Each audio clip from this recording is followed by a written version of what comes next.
Hai Sobat Lentera, Tera News kembali hadir menyapa Anda dengan membawakan sederet informasi terhangat dan inspiratif bersama saya Catherine Ellison. Inilah Tera News selengkapnya. Kita mulai dari Kabupaten Sidoarjo, Jawa Timur. Puluhan rumah di dua kecamatan di Kabupaten Sidoarjo rusak lantaran diterjang angin puting beliung.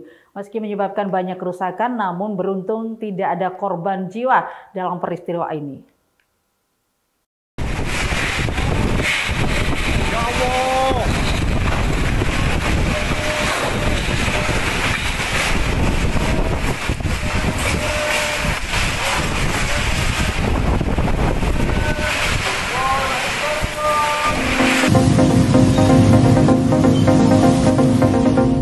Dari data pihak BPBD Kabupaten Sidoarjo, terdapat dua kecamatan di Kabupaten Sidoarjo yang terdampak oleh angin puting beliung. Kedua kecamatan tersebut antara lain Kecamatan Tulangan, Kecamatan Waru. Dampak terparah dirasakan oleh warga dua dusun di Desa Ningas, Kecamatan Waru, Kabupaten Sidoarjo. Di dua dusun ini tercatat ada puluhan rumah warga yang rusak akibat angin puting beliung. Bahkan dua pohon tumbang dan menimpa rumah dan gudang hingga menyebabkan kerusakan parah. Menurut sejumlah saksi mata, angin kencang tiba-tiba menerjang dan menerbangkan atap rumah warga dalam durasi 5 menit saja. Meski menyebabkan kerusakan parah pada rumah dan gudang, namun beruntung tidak ada korban jiwa dalam peristiwa ini. Terima kasih, dan saya bersyukur masih kejadian angin puting beliung yang menimpa desa Sari dan Desa Ningas, tepatnya di Jalan Kolonel Sugiono, tidak ada korban jiwa. Ya, berarti tidak menimpa rumah dengan berterbangan, pohon yang menimpa rumah memang cukup banyak. Kita akan mengharapkan kejadian ini mudah-mudahan tidak ada lagi di wilayah Kecamatan Waru di dua desa tadi, karena ini dalam satu kawasan RW 2 ya, itu RW 2 Desa Ningas. Ada 5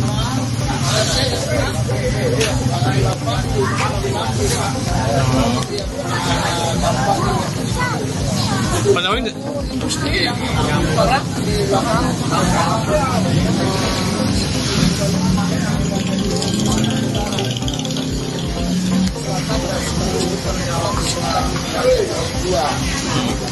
Hingga saat ini sejumlah warga tengah bergotong royong bersama-sama untuk melakukan pembersihan dan perbaikan kepada rumah warga yang terdampak.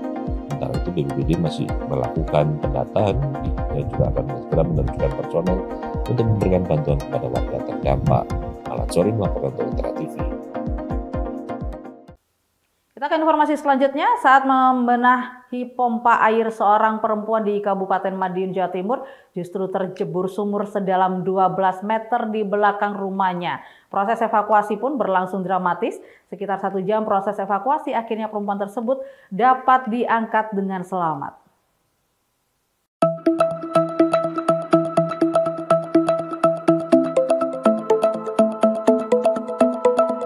Petugas pemadam kebakaran bersama sejumlah sukarelawan dan anggota TNI Polri berupaya mengevakuasi Susi Puspita, perempuan berusia 41 tahun yang terjebur ke dalam sumur di belakang rumahnya. Berdasarkan informasi, awalnya korban berupaya membenahi pompa air yang berada di atas sumur. Diduga terpeleset saat menyeminjakan kaki, tiba-tiba korban terjatuh ke lubang sumur dengan kedalaman 12 meter. Proses evakuasi korban memakan waktu hingga 1 jam lamanya. Tangga besi yang berada di dalam sumur sempat menjadi kendala pada proses evakuasi. Korban pun dapat diangkat dari dalam sumur dengan keadaan selamat. Mau memperbaiki sanyu, nyatanya mau memperbaiki sanyu, begitu terpeleset jatuh ke dalam sumur, kedalaman sumur adalah 12 meter. Kesulitannya di dalam sumur itu ada beberapa tangga besi. Jadi kita sulit untuk mengevakuasi. Alhamdulillah korban bisa kita selamatkan, dan korban sendiri selamat, tidak ada cedera apapun. Butuh waktu berapa lama Pak? Perkiraan 1 jam lah untuk evakuasi. Jadi kondisi korban sendiri ketika di dalam seperti apa? Kondisi korban juga lemas, tapi juga keadaannya tidak apa-apa lah begitu. Masih bisa diajak ngomong. Bisa diajak omong dan bisa berkomunikasi dengan kita dari damkar untuk mengevakuasi tadi. Kalau yang mengetahui pertama kali siapa itu, Pak? Untuk yang mengetahui adalah anak korban, lalu anak korban itu teriak-teriak ke tetangga. Usai diangkat, korban kemudian menjalani pemeriksaan oleh tim medis Puskesmas Saradan untuk memastikan kondisi kesehatannya. Beda Koprasetyo melaporkan untuk Lentera TV.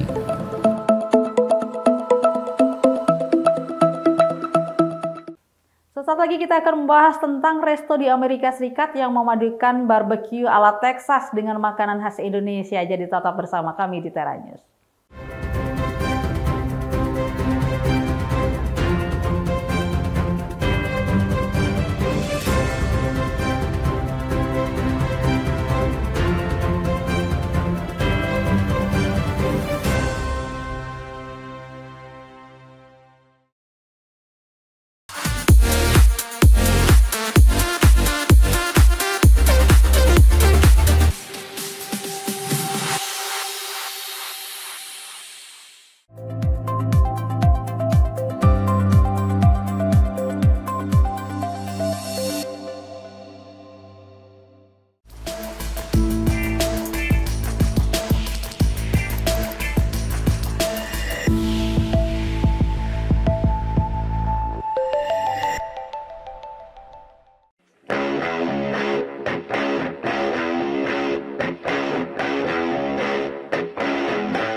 Kembali Anda bersama kami di Tera News. Terbukanya peluang merintis bisnis boga selama pandemi membuat pasangan suami istri Fikri dan Reka Saleh memutuskan untuk membuka restoran yang memadukan barbecue ala Texas dengan makanan khas Indonesia seperti rendang dan dendeng balado. Kita mulai menjadi serius ya karena pandemi waktu itu. Saya lost my job and then I started selling barbecue from the house. Pintu peluang pun terbuka bagi pasangan Fikri dan Reka Saleh yang sebelumnya pernah bekerja di restoran untuk merintis bisnis boga pop-up rumahan. Banyaknya restoran yang tutup selama pandemi berdampak positif bagi bisnis makanan yang diantar. Fikri dengan barbecue, sementara Reka merintis Gurih Table yang menawarkan berbagai kue jajanan pasar khas Indonesia. Fikri had,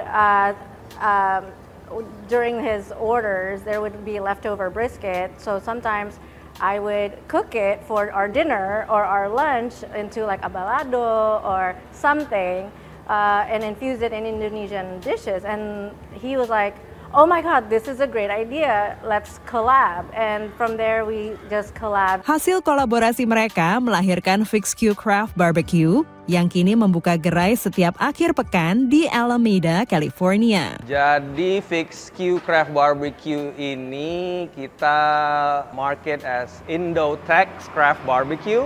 yaitu Indonesian mixed with Texas style barbecue. Ya, jadi Texas style barbecue is like low and slow smoked brisket yang kita masak 12 sampai 14 jam, dino beef ribs and beef back ribs. Dan the Indonesian part is kind of like a fusion of the Texas style barbecue with Indonesian food. Sebagai contoh, the beef brisket that I smoke dimasak sama Reka menjadi beef rendang. Belum adanya restoran Texas barbecue halal di Bay Area membuat keduanya memutuskan untuk menawarkan menu halal. Our family is Muslim and we're just gonna be doing halal from now on. And in terms of menu, yeah, anything that we expand on the menu is going to be halal. As we opened the restaurant, we wanted to make it more inclusive and make it available for the broader community. Because more and more people are looking for a halal food. So to just provide that and be able to show people, hey, you can create amazing cuisines using halal meat. Pelanggannya adalah warga Amerika yang mencari menu barbecue dan diaspora Indonesia yang rindu kuliner tanah air, serta mereka yang mencari makanan halal. Uniquely different, like because it's a fusion food, because it's traditional Texas barbecue, to be able to try that in a halal form, I think it's just all for the better. Istilahnya kita di sini jarang juga restoran Indonesia yang bisa ada makanan halalnya dan juga ada mix dengan Texas barbecue. Itu juga nilai plus buat kita ya, especially di Muslim community di daerah Bay Area. Dick dan Kim Kincannon yang pernah tinggal di Padang, Sumatera Barat, menikmati menu favorit mereka, rendang dan dendeng balado. They're using high level of ingredients with a great cooking technique. It's melt in your mouth, fall off the bone kind of food, but it does take us back to our time when we lived in West Sumatra for 2 years. The daging balado is also amazing. It's just it really brings us back. Like Dirk said, the flavors are just really authentic, very asli. Target mereka ke depan adalah menambah jam operasional dan kapasitas restoran serta menawarkan lebih banyak variasi menu fusion Indo-Texas halal. Dari Alameda, California, Dania Iman, Andri Tambunan, Nia Iman Santoso, VOA.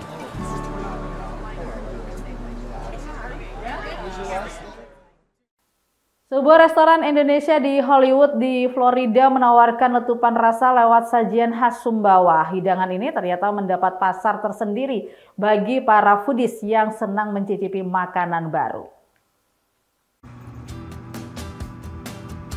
Saking tidak ada persiapannya, tiba-tiba hari pertama langsung ada yang beli. Bingungnya kita nggak ada to-go box, kan? Walah, di Indonesia pakai plastik juga, gue bilang gitu, udah masukin ke plastik, ikat kasih, jadi pakai plastik. Begitulah kisah Chef AB, co-owner Krakatoa Indonesian Cuisine, ketika memulai bisnisnya lewat sebuah stand di Farmers Market tahun 2014. Asal Sumbawa dan kuliah di Jogja, Chef AB membawa cita rasa nostalgia dari masa kecilnya. Saya ada sepat, terus ada singang, itu kayak gulai ikan tapi rasa Sumbawa, terus juga ada gecok. Bagi warga Florida, cita rasa Krakatoa lain dari yang lain. Sampai-sampai Krakatoa menarik perhatian sejumlah program kuliner di media. Kan tiba-tiba udah di siaran radio, terus orang udah pada antrian kan.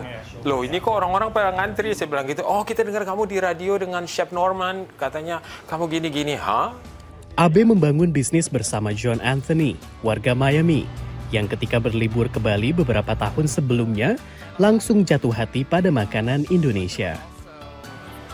Abi and I would be on the motorbike at like 4 o'clock in the morning, till midnight that night, just going around and eating. Menurut John, rempah dan bumbu Indonesia sangat berbeda dan jadi nilai jual di mata foodies yang senang mengeksplorasi palet rasa baru. There's certain types of foods that are out there and they're everywhere, and I think what we have realized over 9 years now in total, that people are looking for something different. And certainly Indonesian food does that. Tahun keempat berjualan di Farmers Market, seorang pelanggannya yang bekerja di pemerintah kota membujuk mereka untuk membuka restoran. Sampai mereka menemukan lokasi ini yang mereka beli seharga $150.000 atau 2,3 miliar rupiah dan diubah jadi restoran Indonesia pada 2018. 5 tahun berdiri, Krakatoa kini melayani 70-an tamu setiap hari. And it was very good, and spices were great, and the rice was great. And, we really enjoy coming here. I haven't had Indonesian food except just recently, so it's a new treat. Being different, it's exotic to me, is what it was. That was what was enticing to it. It may be similar ingredients that you could get anywhere in any other restaurant, but the spices, the seasonings were just exotic.